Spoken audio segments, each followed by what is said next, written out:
அவன் நன்மை இல்லாமல் சாப்பிட முடியாது, சாப்பிட்டா செமிக்காது, கழிவு வெளியேறாது, இரவு பொருள் மாறி மாறி வராது, வானத்திலிருந்து மேகம் இருக்காது, அது பொழியும் செய்யாது, மழை பொழியும் செய்யாது. எல்லாமே அவன் ஆற்றலை கொண்டும் அருளை கொண்டு மன்னிப்பையும் கொண்டு நமக்காக மனித சமுதாயத்தாக கொடுத்துட்ருக்கான். அதனால் நம்ம இதெல்லாம் மறந்துட்டுருக்கோம். நாங்கள் மறந்து போயிருப்போம். இதெல்லாம் நான் வாழ்ந்துட்டு நினச்சிட்டு இருக்கிறேன், அதையும் நான் உணரல. இவனும் அவனை வாழ வச்சுட்டு இருக்கும்போது நான் பெருமை கொண்டா இருக்கிறேன். அந்த பெருமை தப்பு கூட தெரியல. சரி, அப்போ தப்பு தெரிஞ்சால் அது மன்னிப்பு கேட்கல, பெருமை வேணான்னு கேட்கல, புகழ வேணான்னு விரும்பலை. நான் மறந்து போயிருப்பேனும் தவறு செய்திருப்பேனும் இப்போ நான் மன்னிக்கிறேங்க.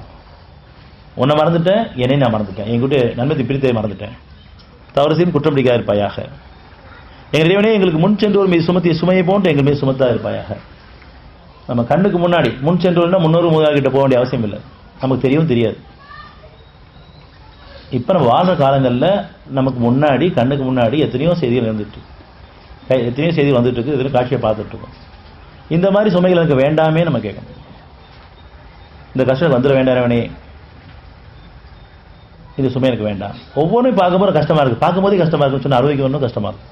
சொல்லவும் செய்வீங்க, பார்க்க மனசு கஷ்டமாக இருக்குது அப்படின்னு சொன்னால் நமக்கு வந்தால் இன்னும் சிரமங்கள் அதிகமாக இருக்கும். அப்போ எச்சரிக்கையாக வரும்பொழுது வேண்டாமே, என் பாவனை மன்னிச்சு, அவங்க பாவனை மன்னிச்சு. எந்த குணத்தின் காரணமாக இந்த கஷ்டம் வந்திருக்குதோ அந்த குணத்தை என்னை விட்டு நீக்கிற அவங்க விட்டு நீக்கி, அப்படி நம்ம இரண்டு ஒப்படைக்க வேண்டும். செய்தி கேட்டாலும் சரி, காட்சியை பார்த்தாலும் சரி, உணர்வாக இருந்தாலும் சரி. என் முன்சென்று மீது சுமத்திய சுமை போன்று எங்கள் மீது சுமத்தா இருப்பாயாக. எங்களுடைய எங்கள் சக்திக்கு அப்பாற்பட்ட சுமை எங்கள் மீது சுமத்தா இருப்பாயாக. ஒரு காலம் சுமத்த மாட்டான். எப்போ நமக்கு அந்த சுகம் அந்த கஷ்டம் அதிகமாக தெரியுதோ அப்போ இறைவன் நமக்கு கஷ்டத்தை கொடுக்கல, ஷைத்தான் சின்ன விஷயத்தை பெருசாக்கிட்டான், பயமுறுத்துறான், நமக்கு பெரும் கஷ்டமாக இருக்கு.